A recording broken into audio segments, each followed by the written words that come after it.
This podcast is a member of the Place to Be Nation family. Visit us at placetobenation.com, the only place to be in your pop culture world. I'll have to admit, Arn Anderson, you said that you would defend this world television title on TV each and every week. By golly, a man of your word, and you signed with Ron Garvin.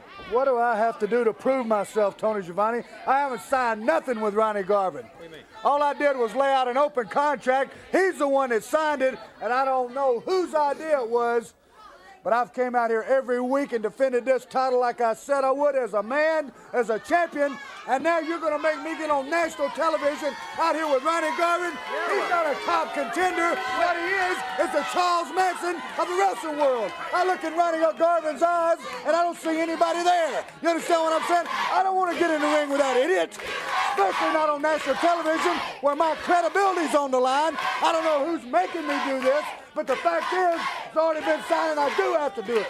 So I guess I'll have to make the best out of it. Is that correct? This is one of the top contenders for Ric he's a Flair. top contender at a lot of things. Top contender to go to prison. Top contender to murder somebody. Top contender to be a pervert. Anything. Okay, Ronnie Garvin, I'm stuck with it. I'm stuck with it. You got 10 minutes to come get this, but just remember, your credibility's on the line, and you're not going to knock me out. That one-punch fluke that you happened to pull on my cousin was just a fluke. That's all it was. You're a one-time lucky bomb. It'll never happen again. So I'm going to get on here on national television, and I'm going to do just like I said I would. I'm going to beat Ronnie Garvin right in the middle.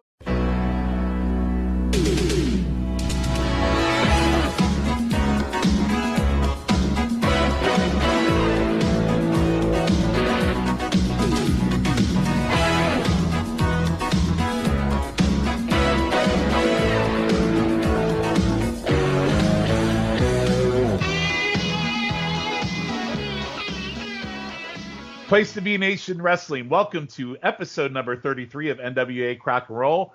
I am your host, Sean Kidd, and we are in the brand new year. So we are also going to start a brand new month. We are going to start March of 86 today. Just full disclosure, March will be 4 parts. So the next 2 months will all be March because so much happens. Even in today's episode, we're only going to make it through March 1st, but you'll find out here in 1 second. I am also happy to announce that we have the full crew here, I believe, for the first time. If I'm not incorrect, Scott Shiflett, our fourth horseman, the first time since you joined the pod full time, we've had all 4 people, correct? Yeah, I was starting to think that these guys didn't like me, Sean. Glad to be here, and we have a full crew. You know, I had my hand in a 4 symbol doing this whole thing, so I'm happy to be back. I'm happy you're back, too, and it doesn't mean they do like you. It just means they're all here tonight. Very true, but I like to think that they don't like me unless they come out and tell me. Q Callum probably about to shit on me. Well, I will go to Callum next because, full disclosure, before we started recording, you kind of shit on his favorite wrestler. So, Callum, welcome back, man. You were definitely missed last month, and I also believe that you weren't really doing anything. You just wanted to miss the Christmas episode because you didn't want to talk about Wahoo McDaniel versus Adrian Adonis. No, hello, everyone. No, I purposely moved house just to avoid that. Okay, so you did move, but you did do it to avoid them. I did move. It wasn't on. I promise you, it wasn't on purpose. And this is the first official podcast I'm doing from the new home office. So it's nice. It's a very big episode of Crock and Roll. I wasn't so much worried that people thought that Scott had come in and was trying to tear the group apart. I thought people thought there might have been a backstage feud between me and Dr. G because it was that we haven't been on. I don't think we've been on the same episode of Crock and Roll since about October. Yeah, I think you're right. So yeah, you guys haven't been on the same pod together whatsoever, which leads us to Callum. Welcome back. Thank you. Which also leads us to Dr. G. Dr. G, how are you doing tonight? Hey guys, happy New Year. Nah, maybe Callum and I were working a deal behind the scenes. You never know. Ooh, what kind of deal are we talking about? What is that? What is that? What are we doing? It's strictly business. You know what I'm saying? Oh, I see what you did there. All right. Well, you were also in the middle of moving, so I don't know. Maybe you guys are in cahoots or you're doing something. But regardless, glad to have you guys back. I hope everyone had a great holiday. I know the Rona is raging back up, so hopefully we can take a little relief in talking about some March of '86 Crockett. So, are you guys ready to jump right in? Let's do it. All right. Yep. So after the last podcast, I know we finished up February, but I went online, and as I do research for these podcasts, I obviously use a lot of YouTube along with the network, and I found a YouTube site, and I'm going to give this guy proper credit. It's a guy named Tellem Hawk, like it's Telem Hawk, that has recorded a bunch of different house shows from 1986. And I found a house show. We're going to talk over the next 4 episodes. We're going to talk about some of these house shows, and I believe we have one that goes into April too. But I found one from February 22nd, 1986. It's a Roanoke house show. So I picked a few matches from that house show to talk about. And I know technically we ended February last month, but I thought it'd be good just to kind of revisit this since we ended February on February 23rd, and this house show took place on February 22nd, so I felt kind of good with it. Before we jump into it, let's talk about our champions. Our world champion is Nature Boy Ric Flair. Our national heavyweight champion is Dusty Rhodes. Our TV champion is Arn Anderson. As we discussed in our last episode, the national tag team titles are vacant, and they will continue to be vacant because they do not come back, so I'll probably just quit talking about it because, as I also stated on our last podcast, there'll be a new set of tag belts coming. I don't think they come until September, so we have a little while to wait. Our junior heavyweight champion is the good hand, Denny Brown. The 6-man champions are the Russians. The U.S. champion is Magnum TA. The tag team champions are the Midnight Express. And our Mid-Atlantic champion is one Sam Houston. So let's jump into it. Those are our champions. So let's jump into February 22nd, 1986, a Roanoke house show. Our first match is for the United States title. It's Magnum TA versus Nikita Koloff. We've been seeing a slow burn, slow build on this over the last few months. So now here we have on a house show. So to start the match, they go head-to-head to start and lock up. Before announcing is even done, they go at it. There's a long side headlock by TA with a few Nikita rollover pin attempts. Nice off-the-ropes forearm by TA sends Nikita outside. Magnum works Nikita's arm for a little while. TA then misses a crossbody, which I think he way oversold, by the way. Nikita beats him up from there, and then we fast forward as the match is clipped. TA gets a sunset flip for 2. Nikita works his back with forearms, a backbreaker, and a bear hug, and then out of nowhere, he pulls a Cobra Clutch, which was very funny for a Russian to be doing a Cobra Clutch, for anybody that knows Sergeant Slaughter, obviously. He gets a 2 on the Cobra Clutch. TA gets his foot on the rope. TA kicks out of another Cobra Clutch attempt. There's another bear hug. The fight goes outside. TA throws Nikita into the ring post. Double count out. This is a pretty boring match, and I bet it would have been even more boring if the match hadn't been clipped. Scott and I have been talking back and forth. He's like, man, some of these are clipped. Well, this might be a godsend in some of these matches because I can only imagine if this is a 20 or 30-minute match. I only went 1 star. I thought it was pretty boring. I will go to you first, Dr. G. What did you think? I agree with you, Sean. I was, the crowd seemed hot, but the match was, you could tell, Nikita's still a little green at times, and I didn't feel it for this one, especially, and Magnum, as good as we've seen Magnum's improvement, I know they've had some good matches, but this one he couldn't carry for whatever reason. It just wasn't clicking to me. It seemed, it was slow and plodding, and, TA, like you said, he oversold on the it was the flying crossbody, it just, I don't know, it just wasn't doing it for me. So I didn't go as low as you did. I won 1.5, but 1.5. Splitting hairs there. Yeah, the feud has been building. It's been pretty hot, and this match just kind of fell flat. I didn't feel like it was intense enough for what the feud was. It's intense. Like That's a perfect word. Yeah. That's the word I'm looking for, intense. It wasn't intense enough for what the feud has been building to. So, yeah, I agree with you. Again, I'm lower, but it's fine. We're both kind of on the same page. Callum, how about you? We're off to a hot start here. I disagree with you guys. I didn't think this one was too bad. I like how you can give a Wahoo match shit and then you don't disagree with us on this one. That makes no sense. I went 2 stars on this one. I thought it was all right. It's easy to forget. I've got a note here. It's easy to forget that Nikita's only been in for just over a year at this point. So I thought that Magnum brought out a decent match in him. There was a lot more mat work than I expected from both of them, but I took that as Magnum's not going to outpower Nikita, so he's just going to take him out of his comfort zone and work him on the mat, which I thought it was. I get what you're saying about the about not having the intensity, but I thought it went the other way, and Magnum was just trying to play smart on it. Didn't particularly enjoy the finish, but it is what it is with some of these house show matches, especially when they go to these same towns every couple of weeks or every 4 weeks or so. But I didn't think it was that bad, to be honest. Wow, well, you have been gone for a month, so maybe you were just kind of getting your feet a little wet, Callum. I'll go with that. But yeah, okay, we'll go with that. Scott, I can only imagine what you might think of this match. Oh my God, I thought watching this took years off my life. It was clipped, thankfully, like you alluded to, Sean. I was talking about that. The Cobra Clutch I thought was probably the best move of the match, but I had to get like 15 minutes. It felt like, and like Callum was saying, the crowd was ridiculously hot for this match. But I'm going to 1.5 stars.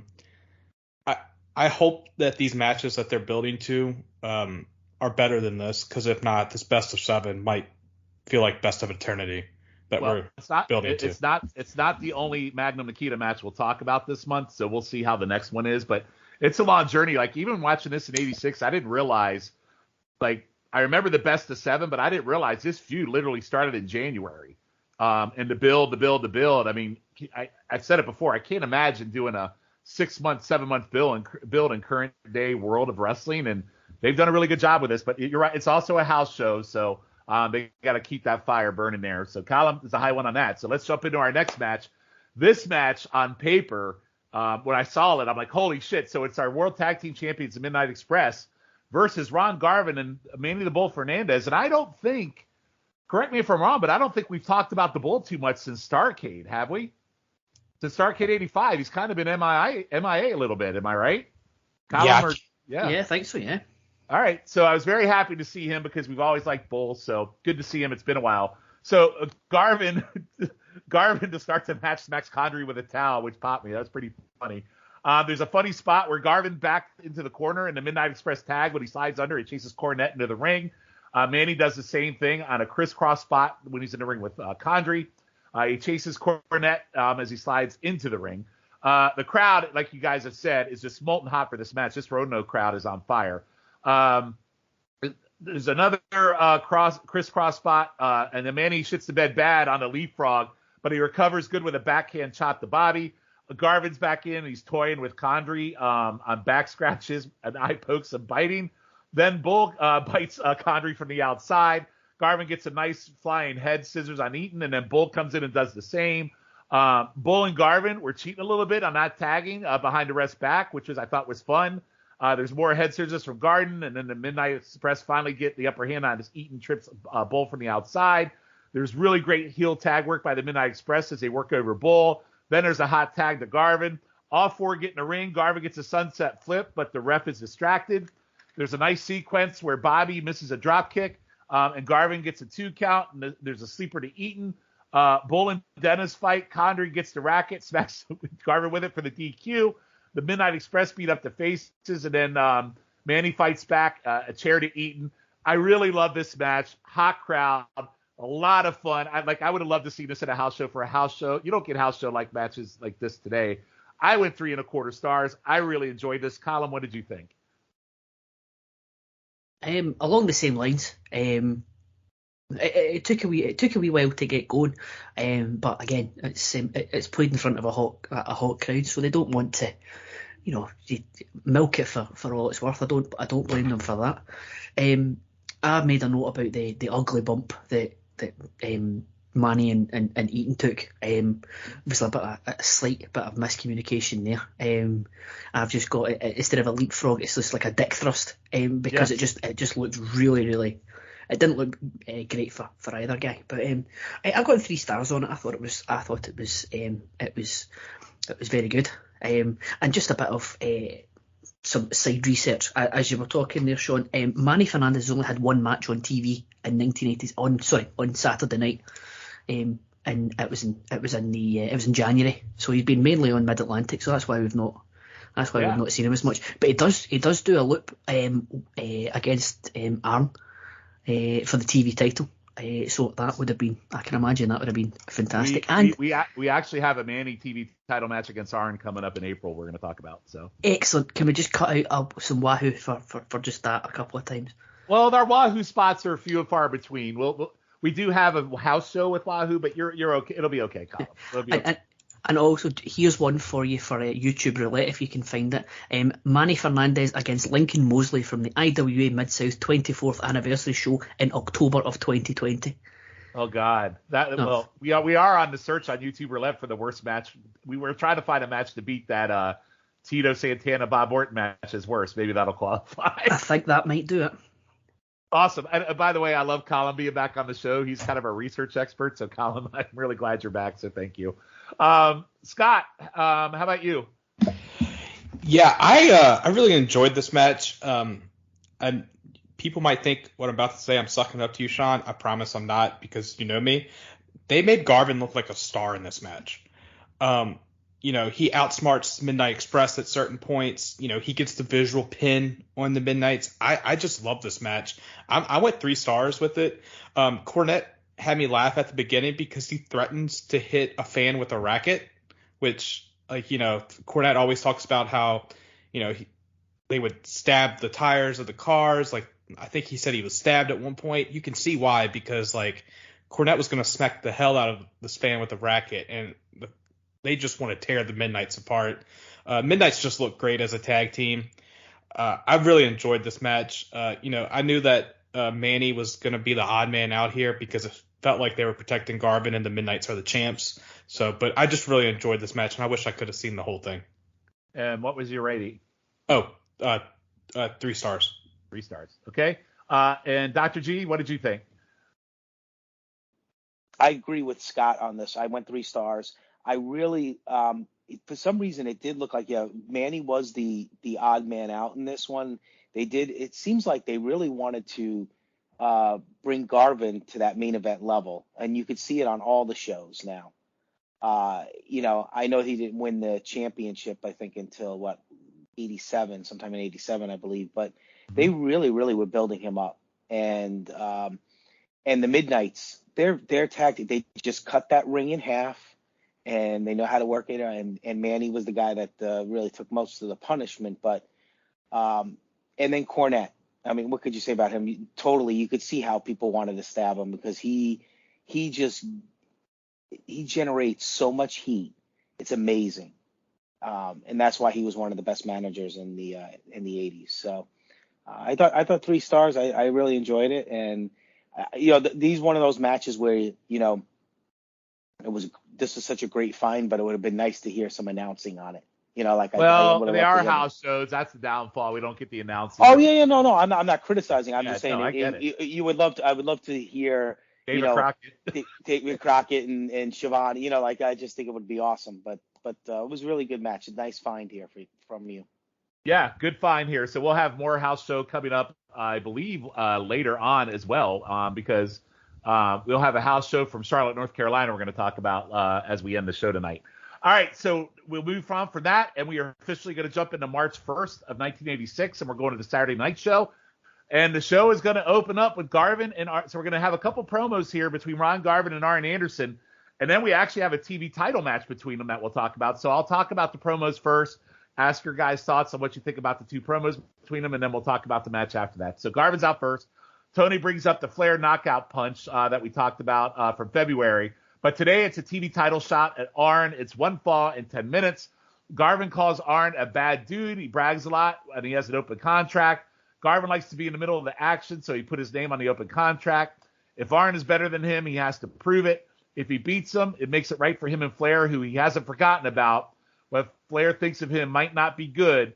He's now a truck driver, a carpenter, doing small jobs. When he beats Flair, will be terrible to tell people he got beat by the truck driver and the carpenter. My note here was, what the hell is this? But I'll let you guys comment on this after the Arn promo. We go to Arn. Tony praises Arn as a man of his word on defending the belt every week. Arn asks why he has to prove himself. He signed nothing to face Garvin. He says, I have open contract. He is not the one who signed it, though. Said he's did what he said he was do as a man on national TV, and now he will come out and face Garvin, who is not even a top contender. He calls him a Charles Manson of wrestling, which was amazing. There's nobody there inside his head, calls him an idiot. It's signed. I feel like I have to face him, but I don't want to. He is a top contender to go to prisoner. He's a murderer and a pervert. He says he's stuck with Garvin and he has 10 minutes to get the TV title. He won't knock him out with one of his punch flukes like he did Flair. He's a lucky bum. He said he's going to beat Garvin unless someone starts today.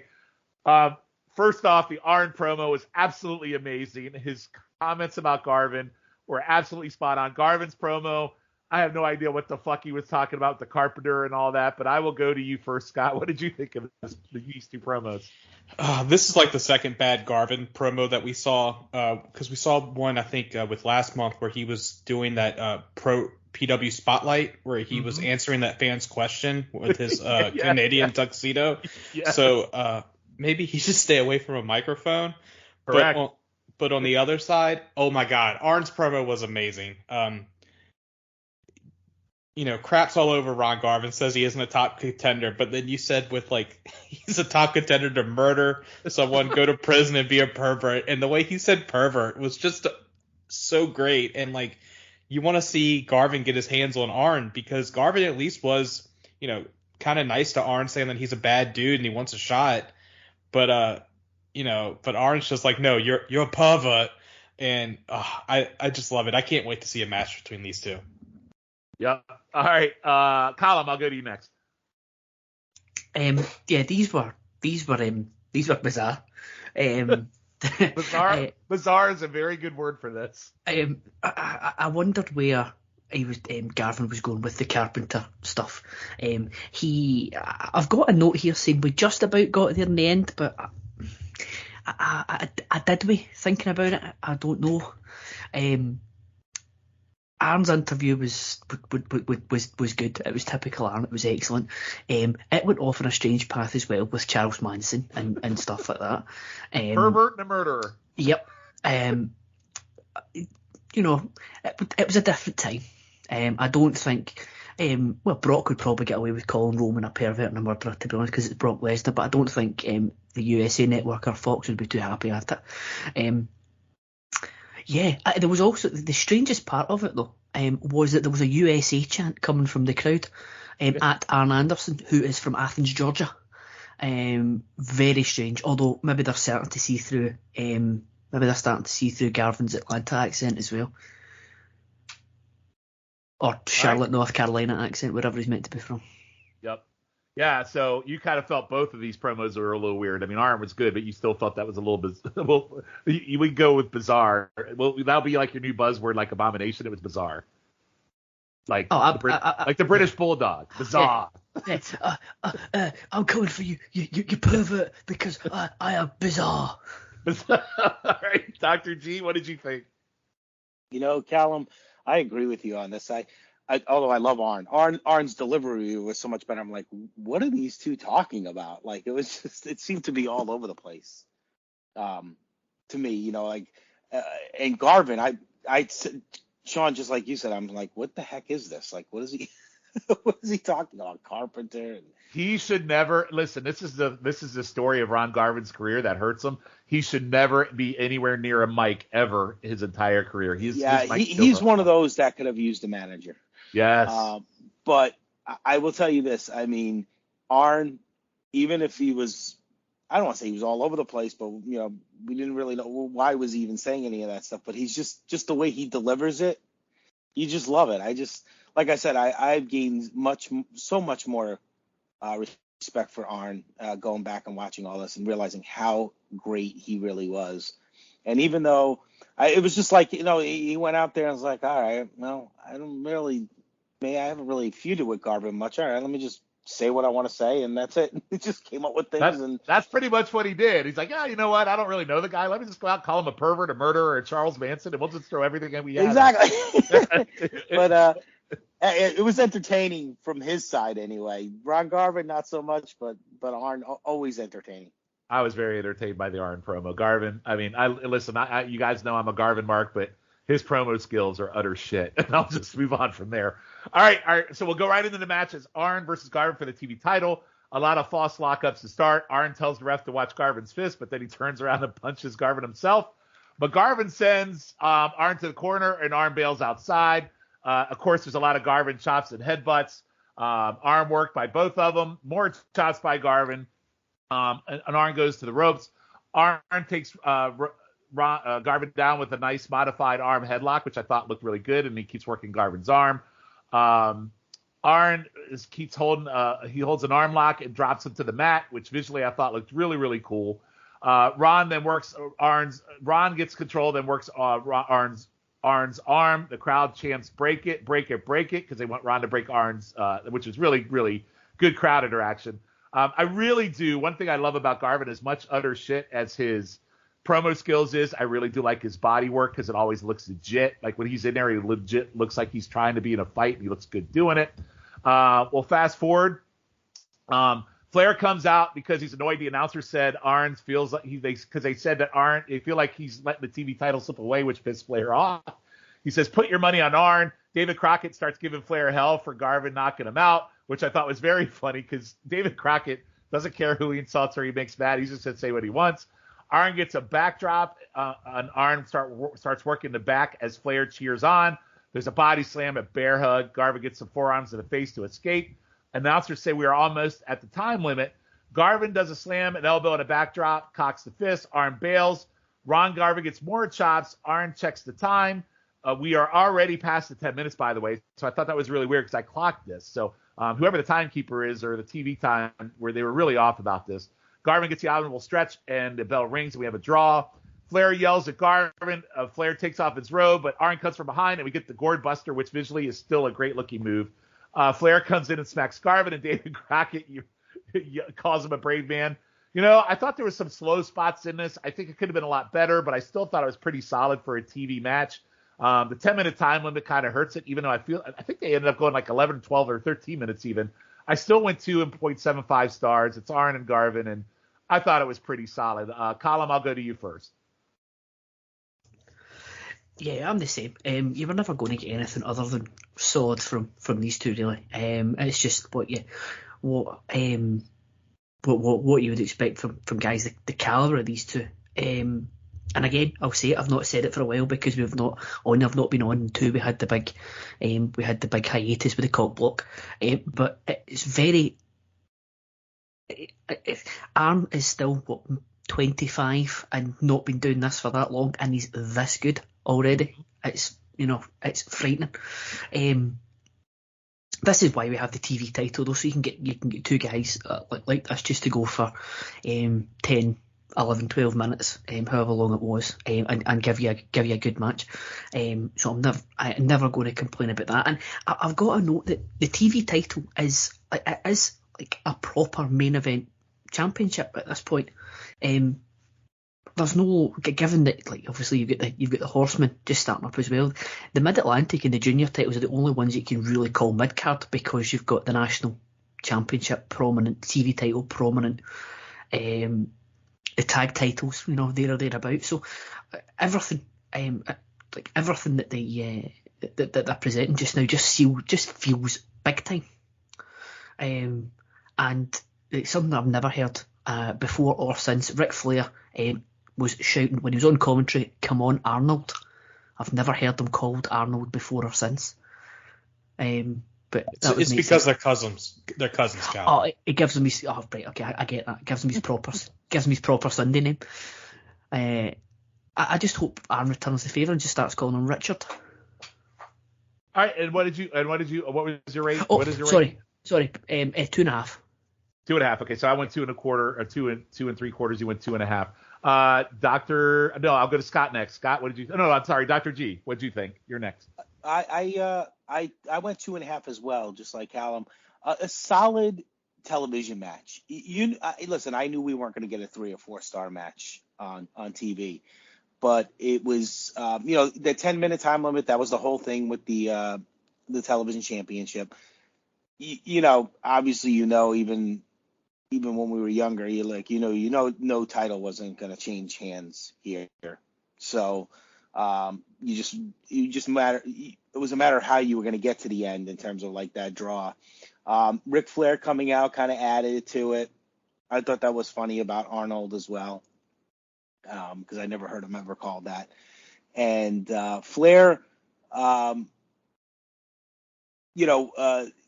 back and forth with David Crockett is always good. You could tell that those two definitely had some interesting backstage, since they knew each other and they were friends, they're always ribbing on each other when they're on the air. You definitely could tell that.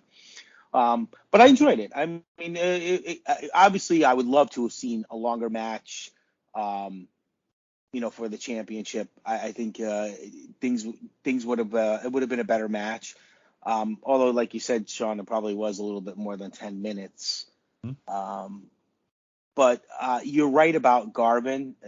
He does make all his moves look real. Like he looks like he's really hurting the person. Garvin is underestimated as a wrestler. It's because of his promos. I think that's why he's never gained the respect that he should have. I agree. I think his personality is what causes that, so it's a shame.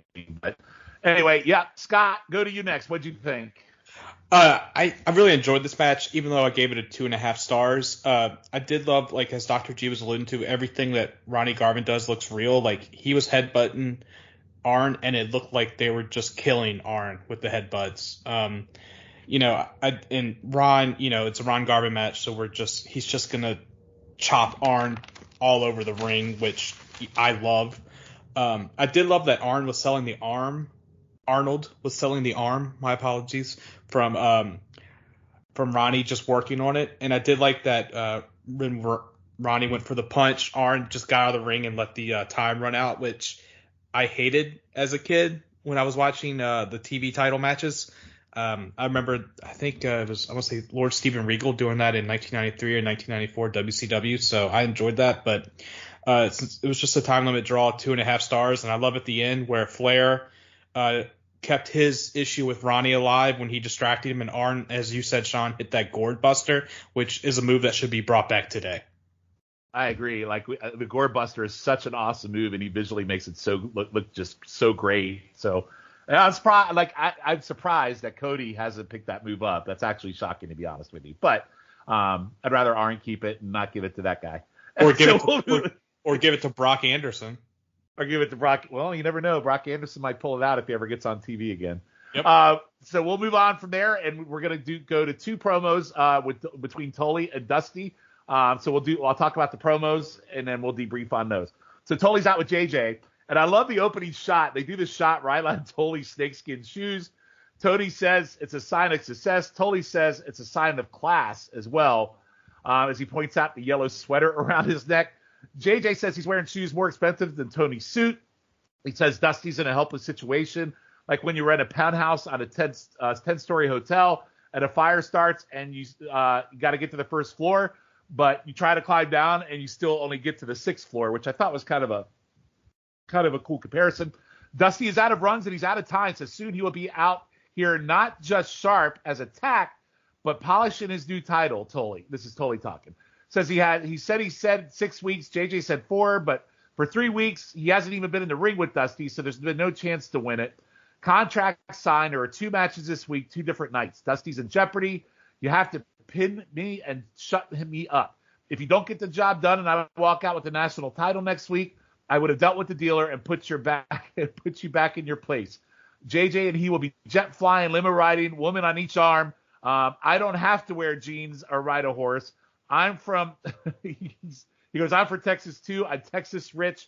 It's the best lifestyle. Next week I'll be on top of the world, and you'll be under the heat, Dusty. JJ pulls on the silk tie and tells Tony he can eat his heart out. Later on, Dusty and Baby Doll come out. Tony says Tully trying to psych Dusty out. Dusty says he's only given me 1 week. Nobody tells me 1 week or anything that I do. Says Ric Flair comes out here and entertains like no one's business, which is really random. Goes in on Flair, not talking about Garvin beating him with 1 punch. Someone in the crowd is giving Dusty shit, and he yells, "You don't want to get." You don't want to hear it? Get your fat ass out of here. So a little heel promo here by Dusty says, yeah, that's good. So he tells the guy to get his ass out of here, and he goes, yeah, that's good. Says, excuse me, you may have to edit that. Baby Doll, in the meantime, is cracking up. Says he's a little flustered sometimes. Says, Flair, Tully, get ready for it. And he's going to break Arn's leg like Ole. Going to happen, baby. So I will go to Dr. G first. What did you think of these two promos? I actually I enjoy the Dusty. Well, let's start with Tully. I never totally understood why Tully was put with JJ just because Tully could talk. You know what I'm saying? Usually they put managers with people who can't talk. Now, granted, JJ was the manager of the Four Horsemen, and with all those guys, you didn't really need him to talk, but he just kind of added, the cherry on top. But because Tully is just, he's just, you just want to hate him. I mean, he truly is. I mean, he's just like a heel at heart. He's just one of those guys you want to punch every time you see him on TV. Yep. And I wish they'd have him do a little bit more of that on AEW. Now, Dusty, as much as like I said, I loved Dusty as a kid. He was my favorite, but sometimes his promos are all over the place, but he's entertaining. And I just love that little heel moment. It's funny because I didn't really totally pick up on these things when I was younger. Well, he went totally off script. Like, he totally went off script. Like, he did, and you could tell it kind of took everybody by surprise. Yeah. And, usually don't see that, but he must have been getting agitated. Of course, when you're in a smaller venue like that, you're going to hear that more, whereas if it was in a bigger venue, he may not hear it. And it probably actually was pissing him off and distracting him. And so he kind of went off script, but he's so entertaining that people didn't probably even really pick up on it as much, and probably enjoyed it. So, listen, two good, solid, enjoyable promos. No complaints at all from me. All right, Colin, what'd you think? I thought it was two good promos. There you go. Yeah, sorry. No, I thought it was two good promos. Tully certainly looked as if he was the inspiration for Rick Martel's model character. Oh, good call on that one. Yeah, definitely. Good call. But he was oozing superstar. I mean, everything about him is just this is the or one of the guys. There's no you wouldn't turn on or flick over to TBS and think this is just a run of the mill guy. This is a superstar right in front of you. I did make a note about Dusty's outburst about how the apple certainly doesn't fall far from the tree. As you can, if you watch AEW just now, Cody's also going through a phase of no, you will like me, whether you like it or not. But no, two very good promos. Can't complain about either. All right, and Scott, what did you think? Yeah, as these guys said, just great promos. But I did love Tully saying they were going to have 5 to 10 women on each arm. I believe a lot of movies in the 80s, like Back to School, a couple other were we had the asshole, preppy guy. Either Tully was stealing a lot from them or they were stealing a lot from wrestling, because what you saw with, Callum said, with the model look with the sweatshirt tied in a knot over him and, just looking like such a heel. It's wonderful. But Dusty going off script and, telling a fan with their fat ass to get out, I thought was great. I do love, this is one thing that I do like about the wrestlers' promos, is that they don't just touch on the people they're feuding with. Because Dusty calls out Flair for not calling out Garvin, yeah. Yeah, for or not Red calling out Garvin, Garvin. yeah. Yep. So I really enjoyed that. And it's they're keeping all these all this stuff in the fire, so they can stoke the coals with it and they can bring it up at a later time. It's not just where it's linear, which is what a big issue is. I know we don't talk about current wrestling, but that's just a big issue with WWE, or hell, even 10 to 15 years ago with Cena, where Cena would be getting destroyed by some heels, but none of the babyface roster would come out. We see this all the time here, and I love it. It's like they're actual friends instead of like, oh, Cena's, we don't have like the Sam Houston type of like going out to save like Cena or something, but we have it here, and that's what I just love. It's like it feels like one big show is like happening, and it's like not a family, but it's like people care about each other, and I just love it. All right, yeah. So definitely. So we'll see what happens. We'll kind of see this play out on our next episode. So we'll talk about it when we get to that. But these two promos kind of set it up a little bit. So to close out the Saturday night show for March 1st, we have the announcement of the Crockett Cup location, which they've been talking about, but now it's official on where we're going to do it. And we are going to debut a segment at the end of this episode that builds to the Crockett Cup, where we're going to do a Crockett Cup team spotlight, spotlighting some of the teams that are in the Crockett Cup in matches that we haven't seen or we won't see in Crockett TV, just so we can see kind of what we're going to get in store. So we'll have that to look forward to over the next few months too, which we'll talk about that first match that we're going to look at, the first two teams we're going to look at today at the end of this show. But the Crockett Cup location, Tony is with David, says 4/19/86 Crockett Senior Cup, and it will take place in the Superdome in New Orleans. David and Colin, you'll appreciate this. I'll go to you first because we talked about this on a chicken salad episode, where they always do this, where they talk about all these different locations. David Crockett says Australia, Japan, all bid. We're very happy for New Orleans. David said because it was named after his father, he would have liked to have it all started in Charlotte, North Carolina. We didn't get it. He says maybe next year. So David Crockett showing really dissatisfaction that it's not in Charlotte. So Colin, I will go to you because this reminded me of that Battle Bowl that we watched and the Flair and the Vader match, and they were talking about all these locations of bid. They must have stole it right from here. So what'd you think? Oh, I absolutely love this gimmick. Yep. I think they should do it more often, because like all these major sporting events. So you've got the Olympics, you've got the World Cup, you've got the Super Bowl, like all these places. Even I think they were doing a thing where even WrestleMania I think is now legitimately bid for, or was at least at one point. It just adds some sort of gravitas to the whole thing, that this is a major sporting event that everybody wants to have. So I think that this needs genuinely this needs to come back into modern day professional wrestling, because I think it's something so simple. It's like a throwaway couple of minutes, and you say, all right, well, this is the bid that's been tabled by Toronto, and then the next week this is the bid that's been tabled by Los Angeles, and then up to the point where you build it and then you have it and you go, oh right, it's actually going to be in the Superdome or it's going to be in Madison Square Garden. I think it's so simple. I absolutely love it. Yep, I remember us talking about it. That's why I wanted to go to you first. So yeah, this pot to be big time. And what did you think about the location being New Orleans? Any thoughts on New Orleans being the location? Well, I did make a note of that. I feel like Sydney was robbed. If you see David after it, he's talking about how he's pretending to act somber because that he wanted it in Charlotte because that's where his father promoted. It's because he knows that there's corruption involved. Sydney was robbed. Tokyo wanted it, but it goes to Mid-South. It goes to the house that one of the good old boys of the NWA promotes every month. Corruption. It's collusion between Crockett and Watts. It is. I think it's disgusting. So justice for Sydney. All right, Scott, what did you think of this and the location being New Orleans? I like how Callan was saying how they like hype it up with all these locations, like supposedly bidding on it. It adds gravitas to the event.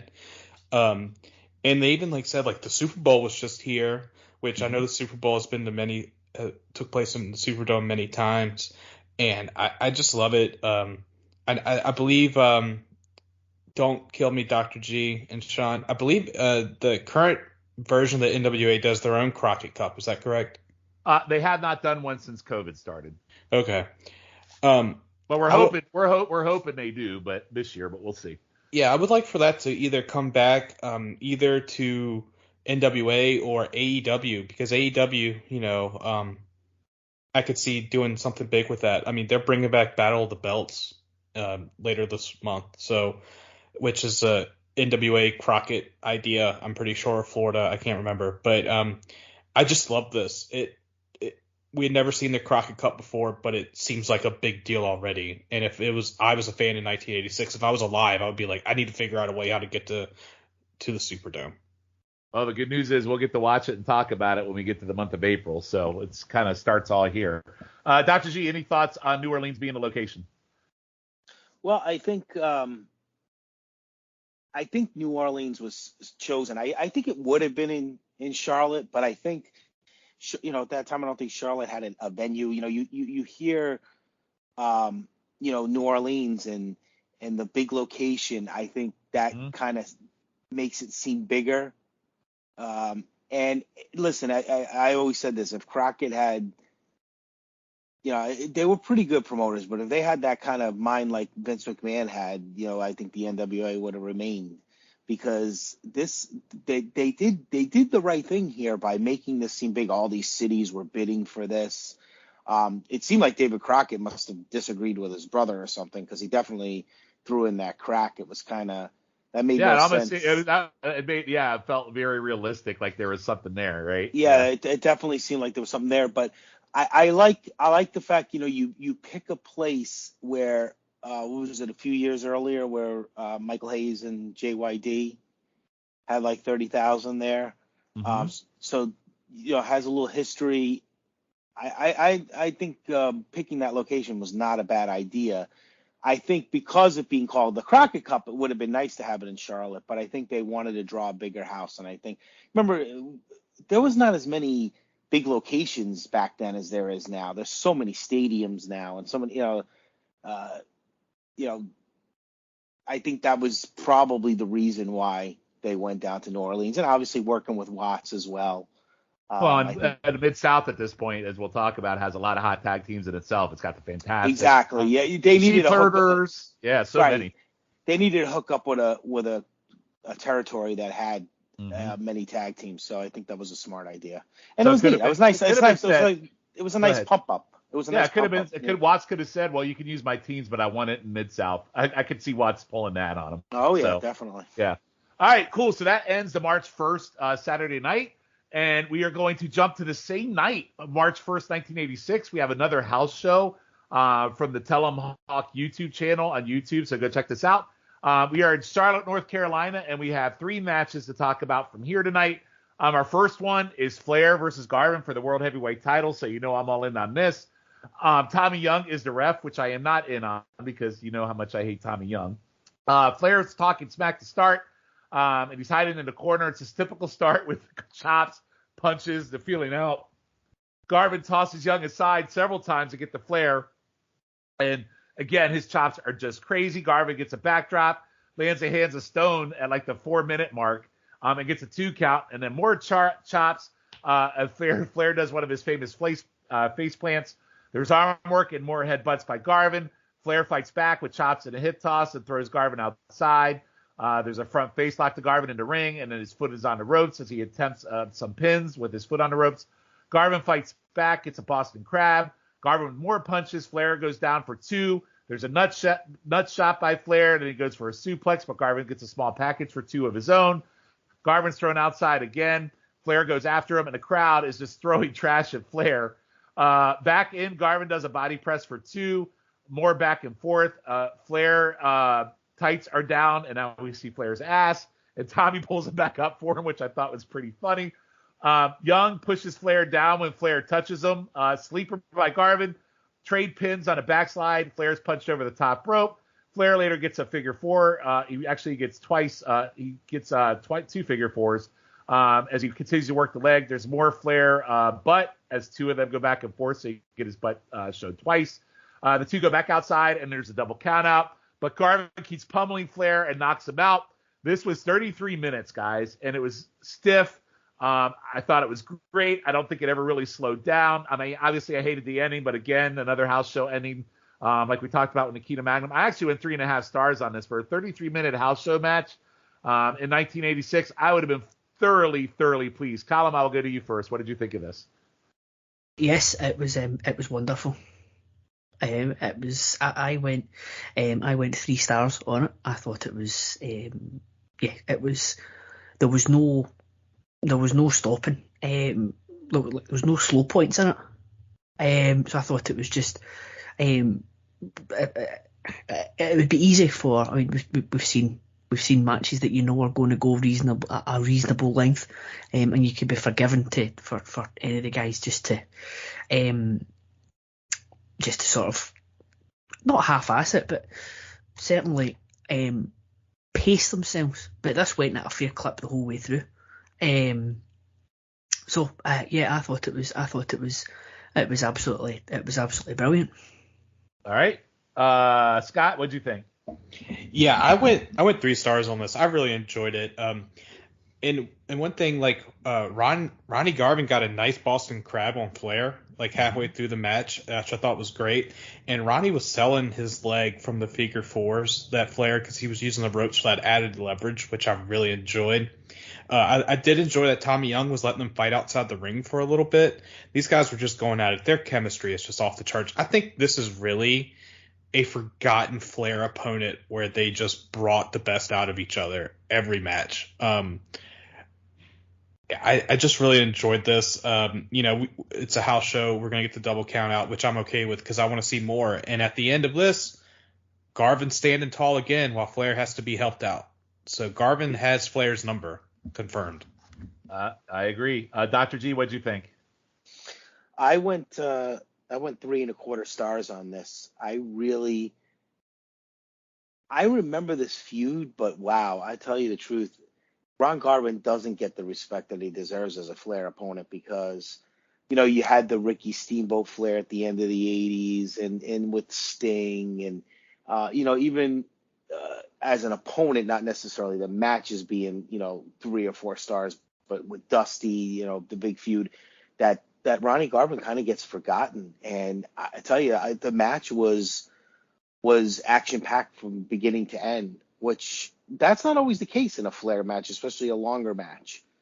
So I there's just some kind of chemistry, and it seems like Flair brought out the best in Garvin and vice versa. Because Garvin, I mean, and I've heard Flair in interviews, Garvin beat the shit out of him. I mean, Garvin was a tough guy. He again his, the when they used his name as Rugged Ronnie Garvin in WWE, that's actually a perfect analogy for him because he's just a rugged guy, just a guy that just no nonsense, not a great talker, but goes in there and does the little bit that he does say, he does do, and he's very believable. So I really this is another nice diamond in the rough. Yeah, really great match. They continue to have great chemistry. And, I don't necessarily know if Garvin's a forgotten Flair opponent. I think a lot of people realize he was a Flair opponent, but I think his promos, like we talked about, they just don't see him as one of the greatest, where if you actually watch the match quality, his matches with Flair are up there with like a Steamboat, but they're very different, right? They're stiff, where a Steamboat is scientific. This would be the exact opposite that kind of shows that Flair could really go at it with anybody if he wanted to, of any style, I thought. This is kind of reminds, not as Terry Funk, but it's more of a Terry Funk style than it is. Like, I think Ron Garvin and Terry Funk are more similar in terms of the aggressive, like, fight style versus like a Steamboat or, whatever, Barry Windham per se. But yeah, Ron Garvin. I agree. Yeah. So anyway, all right, our second match tonight, we're going to downgrade a little bit. We're going to Jimmy Garvin versus Sam Houston, also from the same card. We talked about Jimmy Garvin's debut last month. Colin, you weren't here. He did a promo, which is pretty solid. But here he is in the first match. You've actually seen him take on Sam Houston, who's the Mid-Atlantic champion. And it seems like at this point for Sam, even though he's a Mid-Atlantic champion, he loses a lot. Last month he lost to Arn Anderson in a TV title defense. And they keep putting him in these matches that he's supposed to be a champion, but he's more of a mid-carder. It's almost like him and Denny Brown are on the same page with being champions, but they never really win. So anyway, Garvin comes out with Precious, the sharp-dressed man, where I guess he didn't have to worry about music rights back in the day. He has on a very fancy red robe, so definitely looking the part. Houston, like I said, is still the Mid-Atlantic champion. The crowd boos the shit out of Garvin. And again, they go absolutely nuts for Houston. I still continue to Houston. The responses for Houston are amazing. Precious gets in Sam's face, and Garvin pulls her away. Garvin opens up, wailing away on Houston. Houston gets a backdrop, reversing an Irish whip, and gets multiple drop kicks. Houston gets a leg scissors headlock as Precious jumps on the apron and distracts the ref. I think Garvin got Houston in the scissors by pulling his hair, but the angle was blocked, but I think he did pull the hair. Then he gets a headlock and a nice clothesline on Houston. He gets a nice backdrop. Precious distracts again. Houston's tossed over the top rope. Houston back in, beats up Garvin with punches, a back slam pulled from the corner, back elbow for 2. Sam goes for a bulldog, but Precious pulls his leg in the corner, and Garvin gets a knee to the gut. A nice-looking brain buster, and for 86, I thought the brain buster looked really, really cool. But I actually liked Precious's outside interference, yanking the leg and distracting him, and I really liked the ending. So we get the win by Garvin. It's 6 minutes, hot crowd. I thought it was perfectly solid. I will go 2 stars on this. Scott, I'll go to you first. Yeah, I want a star and 3/4. I can't understand how the crowd loved Sam Houston at all, Sean. I just don't get it. It's one of those things I don't think I'll ever get, but that's fine. He's a nice little opponent to throw at Jimmy Garvin because we just saw him debut, as you said, last month. I did like how they were showing like the full package of Precious and Jimmy Garvin. I'd heard about them in the other territories, but this is my first time seeing them together because the only time I'd seen Jimmy Garvin before is in the early 90s with the Fabulous Freebirds as Jimmy Jam Garvin, so it's nice to see this version of him. I did like that, like Sam's going forward, the Bulldog, Precious blocked it, and then Jimmy hit that sweet-looking Brain Buster, which I just love the Brain Buster as a move. But, yeah, I went a star and 3/4. All right. Dr. G, what'd you think? I agree with Scott in terms of Sam Houston. I don't totally get it. He's not bad in the ring or anything like that, but no, he's a good hand. Like, he has decent matches. We've said it before. He does, but he is so over. I mean, the crowd's really hot for him. Apparently, Baby Doll was too, so we must be missing something. Exactly. Well, I'll tell you this. I do like the outside interference by Precious. I think that's perfect with Garvin. I went 2 stars. Nothing like offensive about it, but nothing great. Just an average match. And but again, the crowd. I mean, these crowds are so hot. When these crowds for the faces are just unbelievable. It's you would think that come on, the pop that even Sam Houston was getting was almost like a main event pop if you think about it, which is crazy. Yep. No, I mean, listen, just a regular average match, nothing to say really bad and nothing to say really good. Perfectly solid. So, all right, Colin, what did you think? Your first time talking about Jimmy Garvin on this pod. So, what did you think? I'm excited to see Jimmy Garvin now. I can't say I've seen a great deal of him. I've seen some world class stuff. I've seen some of the stuff from like he's running with the Freebirds and a bit of the feud with the Varsity Club. So it'll be good to see going forward. It was a decent enough match. Again, Sam, I'm not the world's biggest Sam Houston fan. Mm-hmm. But it was fine enough. Again, poor officiating. I must bring it up again. When Garvin threw Sam Houston over the top rope, and the referee's asking him, "Did you throw him over the top rope?" Expect him to go, "Yeah, I did." It's the blind leading the blind. It's like VAR in football over here. There's a reference for Ben and Rory just to make sure they're listening, But the brain buster at the end was disgusting. It was you can understand why that would put somebody out for the count. I'm surprised it didn't put him out for the count. Yeah, the Gourd Buster and the Brain Buster are both just great moves in '86. Both of them. And that's the benefit you've got with Sam Houston, is because of his build. He's a bit of he's a bit lanky, and there's not much to him. It did look as if it just folded him up, and he just collapsed. His whole body collapsed in itself. So it made it look that wee bit better. But fine enough match.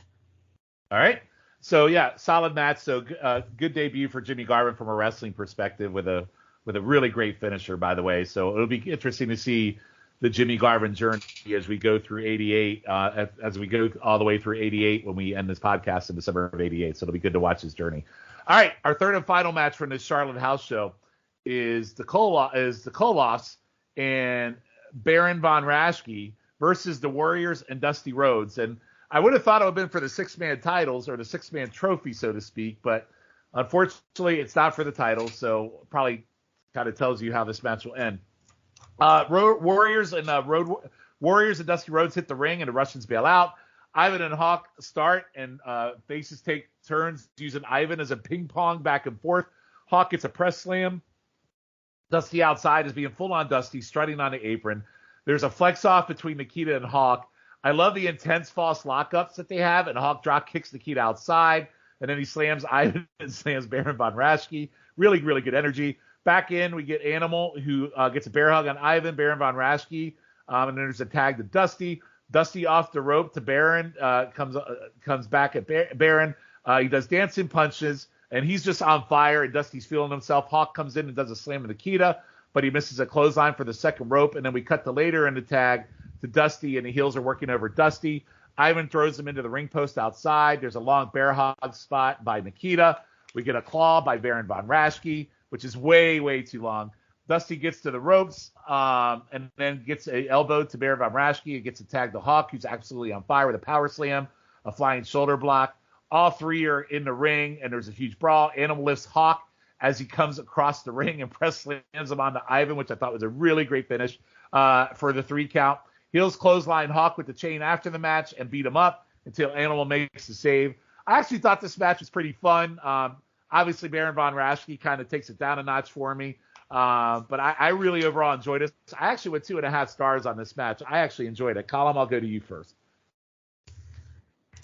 I went slightly lower. I went two and a quarter. I know that Baron was a big star in the AWA, and he's had his time before that, but in amongst these 6 guys, or in amongst the other 5, he just sticks out like a sore thumb.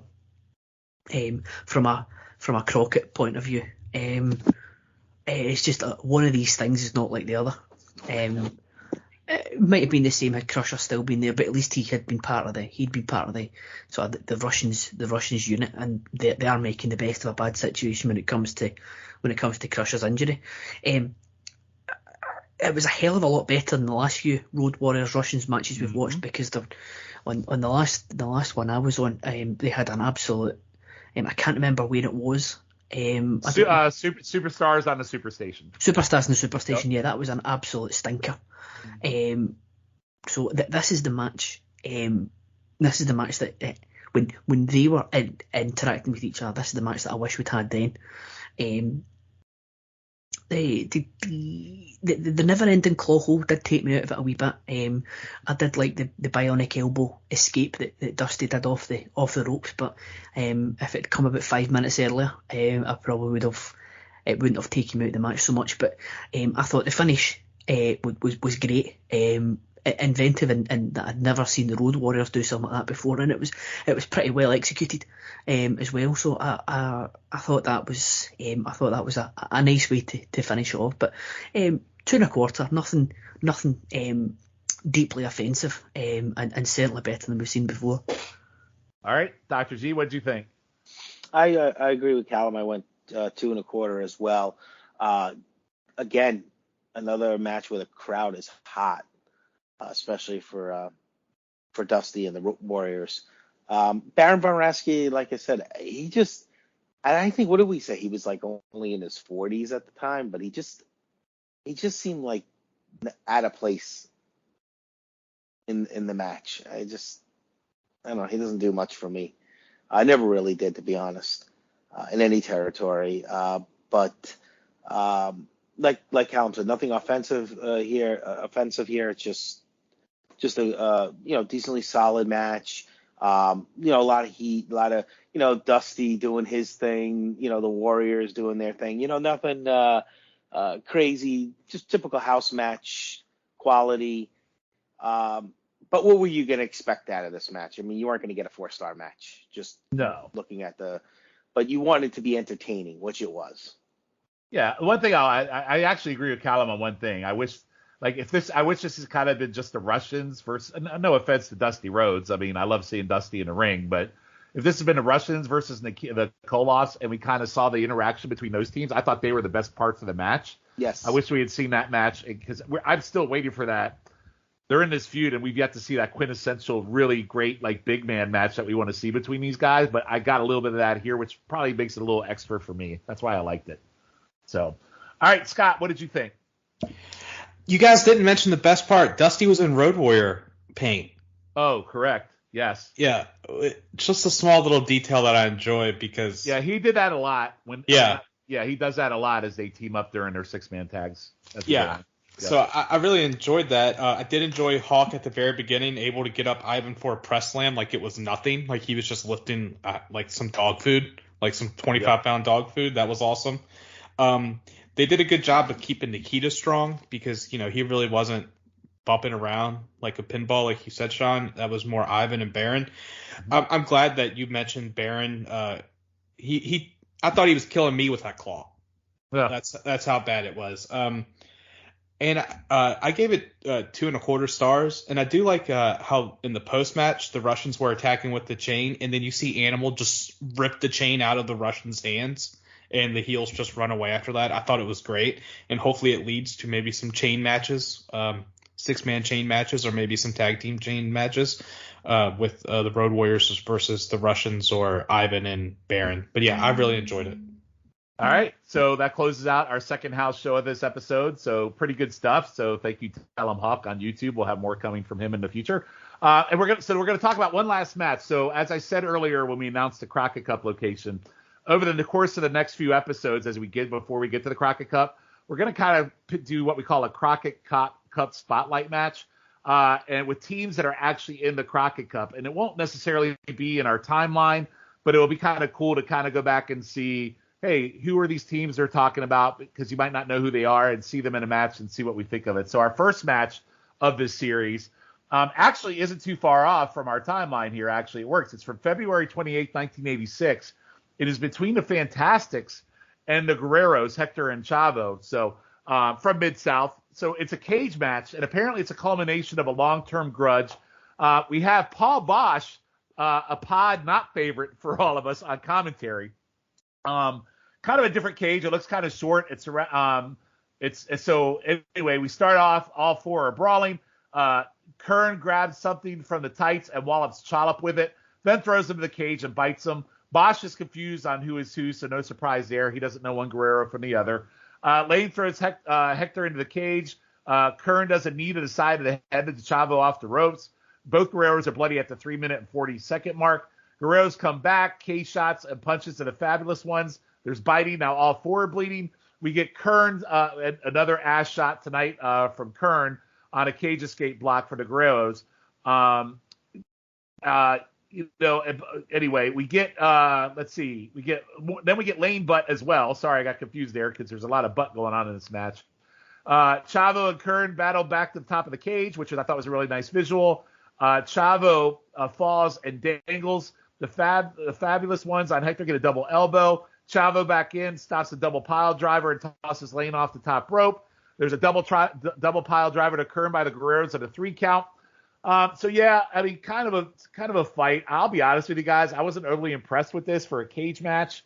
A lot of brawling. I didn't think there was a whole lot to it. It was very bloody, but I don't know. I mean, maybe it's me. I'll see what you think. I thought it was kind of dull. I only went 1.75 stars on this match. I wasn't feeling it. Dr. G, I'll go to you first. I agree with you, Sean. I went 1.5 stars. It was kind of flat for a cage match. I expected a little more excitement from it, and especially the Fabulous Ones and the commentary. gosh, he's See, awful. Paul Bosch is unbelievable. I think he said Stan Kern or something at one time. Stan Kern. Oh my gosh, I was like, this guy is just all over the place, and you could tell, the Fabulous Ones obviously just were making a trip in. Like, and by the way, so Stan Lane, he calls him Stan Kern. Yeah, I got it. Okay, yeah. I don't think he was, as familiar with the Fabulous Ones. Obviously they were just making a trip in for this match, but I don't know. I thought, considering that it's a cage match, usually those are nice, wild matches that, listen, you're not going to get any scientific greatness there. It's just, but you thought it would be a little bit more of a battle. I don't know. Maybe I don't know what I was expecting. I just was expecting more. I guess basically that was the best way to say it. Yes, I as well. Colin, I'll go to you next. What did you think? It's one of these things. I didn't think it was that bad, but it wasn't great either. The crowd really weren't into it. It's very strange because anything you've really watched from a lot of these a lot of the territories we watch is the crowd is nuclear for a lot of the stuff, and if this has been a blood feud that's been building over the months, then you would expect them not to be sitting on their hands like they were. I don't know if it was just the audio getting captured on the recording, or they just Colin, weren't into it. I think it's because the match sucks. Well, there is that. There was a couple of redeeming points to it. There was a spot where Hector gets stuck between the cage and the ring, and he's gushing and he's getting choked, and then I don't know who it was. I think it might have been Steve Kern who was choking him, and then he lets him go, and his head's hanging out the cage, and he looks like he's at death's door. I thought that was a good visual. I do like a spiked pile driver finish. Yeah, that was a good finish. Yeah, I mean, I've got a note here. It was good for what it was, but a circa 10-minute cage match that's meant to be the end of this blood feud. Yeah, there is something missing. Also, the cage looked flimsy as all hell. Yes. Chavo almost died trying to get into it, and I don't understand that. And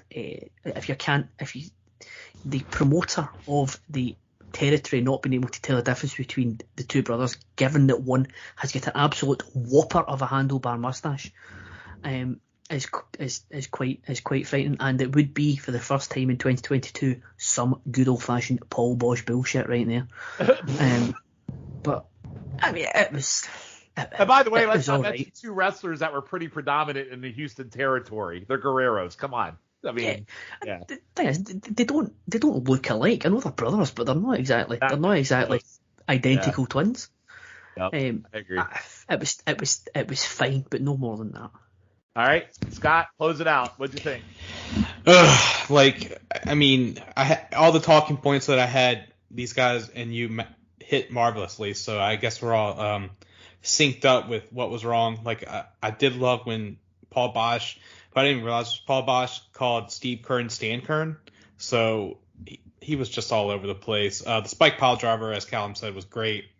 The cage looked like crap. Looked like they just went to like Lowe's or Home Depot and just bought the cheapest cage they could find, which I don't even know where they buy steel cages from. I was just imagining it's where you get like the dog fences. I went 1.5 stars for this. 10-minute cage match. Supposed to be a feud ender. Felt like some WCW 2000 stuff right here. Yeah, unfortunately, I'm with you. So both these teams, the Fantastics and the Guerreros, will both be in the Crockett Cup. So we'll see how they do when they get to the Crockett Cup. So that's our first match, first two teams we're going to look at as we go through the next few months. All right, so that closes out our show. So, guys, we're going to do some end of show awards on here. So our first award, the David Crockett Award, which is the best overall moment on the shows, or your favorite things. Scott, I will go to you first.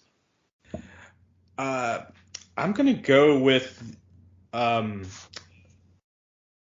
the Arn promo where he calls Ronnie Garvin a pervert. That was my favorite thing on the show. All right, so that was your favorite thing. Okay, Colin, I'll go to you next. What was your favorite thing on the show, or best moment? Aside from my personal favourite moment of the Crockett Cup announcement gimmick, it has to be the dueling bizarre promos from Garvin and Arn. I agree with Scott. Okay, Dr. G. I'm actually going to go with the Flair Garvin match. I thought that was the best match of the whole show, of everything that we've done for this, for this show. I'm going to save that for my award later. But so I'm going to go. My favorite moment was Dusty getting pissed off and going off script and telling someone to kiss his ass. That was amazing. And that's my favorite moment. But it kind of goes inside. We go to the next award, which is the Arn Anderson award, which is the best promo. By far, I'm going to go with Arn Anderson's promo because it was so bizarre. Dr. G, what about you? Same here, Arn Anderson.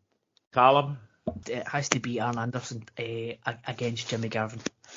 All right, Scott? Clean sweep right here, guys. That was the easiest one to pick. All right, the Dusty Broken Leg Award, which is the best angle this month or continuing angle.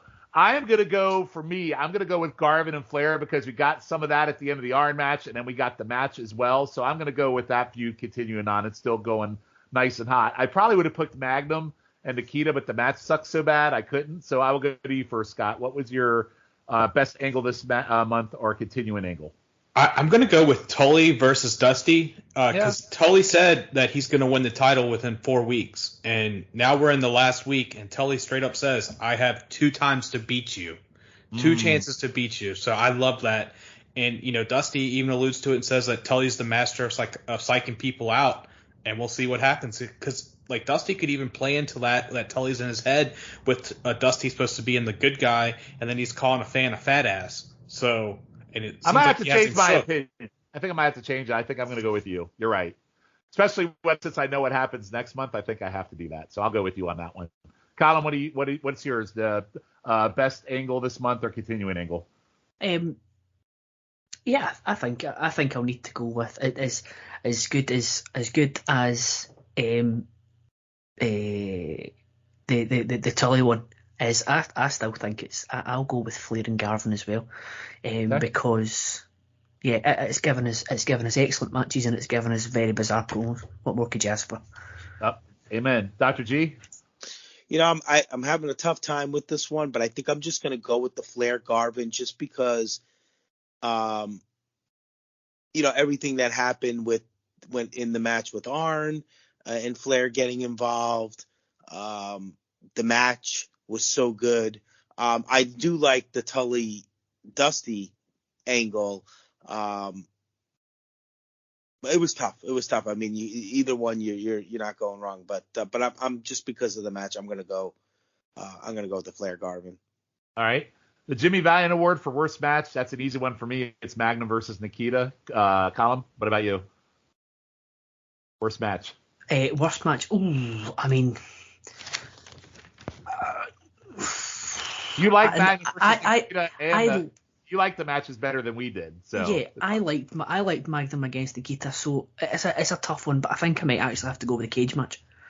Okay, Scott.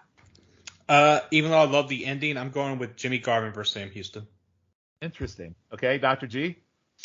Well, I had the cage match and the Magnum Nikita match at the same amount. So I gave 1.5 stars, but if I have to pick one, I'm probably going to go with the Fantastics and the Guerreros cage match. Man, that's a match that you think in your head should never be a bottom of anything. That should have been a banger. I mean, just exactly. It's crazy. It's crazy to even think about.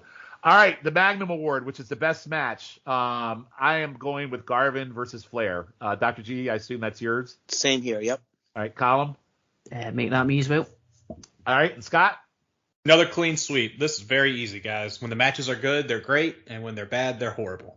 All right, the Wahoo Award. This month's LVP. For me, it's Baron Von Raschke. Colin? Yeah, there wasn't very many LVPs, but Baron Von Raschke stuck out like a sore thumb in that 6-man, so I'll go with that as well. All right, Scott? Paul Bosch for not knowing his wrestlers' names. That's a good one. God damn it, yeah. That's a good one. I should have picked Paul Bosch. Damn it, Scott. You did it to me twice tonight. All right, Dr. G, LVP. I actually had Paul Bosch as well. He's So just horrendous. So bad. If there's like anybody that listens to this pod that, Paul Bosch and Gordon Solly, we say it all the time. They're very revered, and we just hate them on this show. It's kind of crazy. All right, finally, last award, Ric Flair Award, which is the MVP this month. Ooh, this is tough. I might have to hear some other thoughts first. Colin, who's your MVP this month? Or this episode, not this month, this episode. Sorry. I mean, there was... It was an excellent episode. The quality of it was very high. But I think it would probably need to be Ronnie Garvin for me. I'm with you. We had him in a tag team title match. He was great. We had him in an Arn Anderson match. That was good. And we had him it's got to be Ronnie Garvin this month for me. Dr. G? I went with Ronnie Garvin. All right, Scott? Man, that Garvin promo dings me for a little bit. I'm going to go with Flair. He was a force when he was doing the promo and helping with Arn in Arn's match versus Garvin. Then I enjoyed the Flair and Garvin match, and he seems to be on everyone's mind because Garvin brought him up in his promo, and Dusty brought him up on his promo. So there we go. All right, excellent. So, guys, that'll end our episode. So, I mean, literally, this is we just covered February 22nd through March 1st is what we got through. So hence why March is 4 parts. But really solid stuff tonight between the house shows and the builds. And so, yeah, March is starting off really, really hot, just like February did. So before we go, I will say on the next episode of March Part 2, we will cover March 8th through March 9th. So only 2 days covered in that episode as well, because there's a lot going on there, and we have some house show stuff in that as well. So before we go, Dr. G, anything you would like to plug? Yep. You could get me on Twitter at Dr. GPTB. Every week, I with my partner, the Podfather Scott Criscolo, we talk about the new NWA. The NWA Saturday Special drops every Saturday at 9 a.m. And we actually took a week off this past week because it was just a recap show of the year. So hopefully we'll have a show. There'll be a power show tomorrow that we could break down for Saturday. So join us every Saturday, like I said, at 9 a.m. And again, you can reach me at Dr. GPTV. All right, Colin. We have got, you can find me, on the Special Relations podcast. The last episode that we did was our Christmas special. We actually dropped that on Christmas Day, which was very nice for us, because Christmas Day entertainment's a big thing over here in the UK. So if you're on Christmas Day, you've really made it. So we had the live watch of during our office Christmas party of WrestleMania 12. Sean, you joined us for a bit on that for the best bit, the last hour. The greatest wrestling match of all time. According to Rory McNamara. Anyway. So we had that. You can find I am one of the contributing voices on PTBN Pedestal, which was excellent, and getting some nice feedback on that. And as of recording, we are just 2 nights removed actually from what proved to be our most successful Twitch live watch of WWE Day 1. As it stands just now, we are 20 views short of 1,500, wow. which is staggering to me. Because Dr. G, that NWA Twitch stream's got some competition now. Yeah, but we're finally doing the WWE. I don't know. Sorry, G. You don't know. Go ahead, Dr. G. I'll just cause a conflict. Yeah, no, that's all right. NWA Twitch is the best. I guess you don't want to say anything. Go ahead, Colin. Oh, there he is. Not according to Day 1. Go ahead, Colin. The WWE is finally pulling in those NWA numbers. So but thank you to everyone who took the time out to listen to our alternative commentary. And if you want to do that, we do it for most. I was going to say pay-per-views, but most premium live events. Premium live events, yes.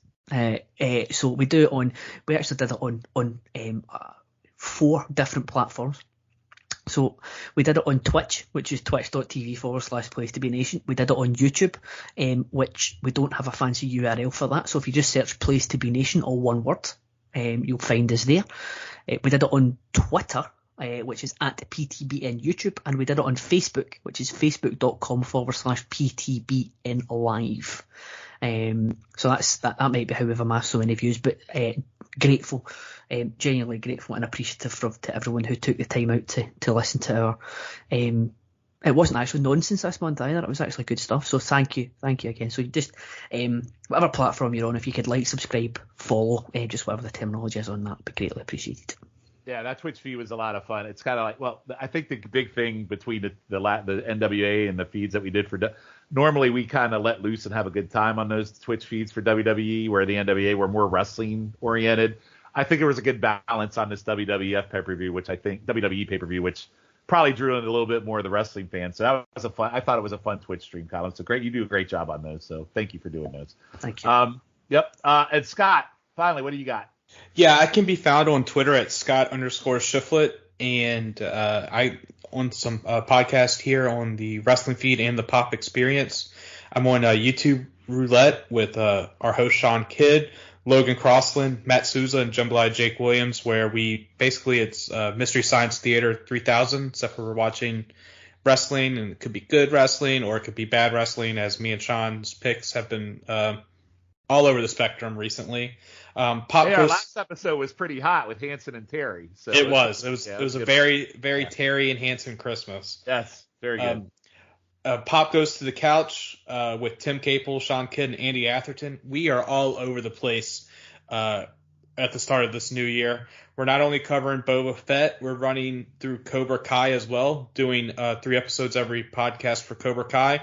And in the middle of January, we're going to be doing the Peacemaker show on HBO. And then I have Battlestar in the 25th Century with Sean Kidd, where we are looking at Battlestar Galactica and Buck Rogers. And Sean's taking me through, and that's just another fun podcast that me and Sean do. All right, so first lesson is Sean does too many podcasts, so I don't really have to pip anything. But what I will pip one thing is the Wrestling Index. We did an announcement on this a couple months ago that not only can you find us on Place to Be Nation, you can also find us over on the Wrestling Index website.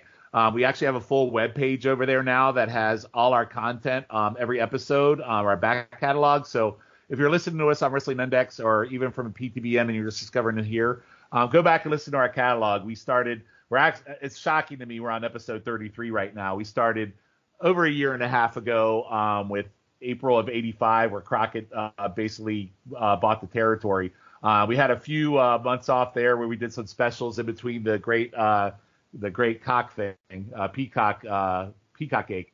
But we picked it right back up, and now we're here, and we're going full bore ahead. So with that, I am Sean Kidd for Dr. G, Scott Shiflett, and Colin McDougall. We will be back in 2 weeks to talk about March Part 2, March 8th through March 9th, 1986. See you then, everybody.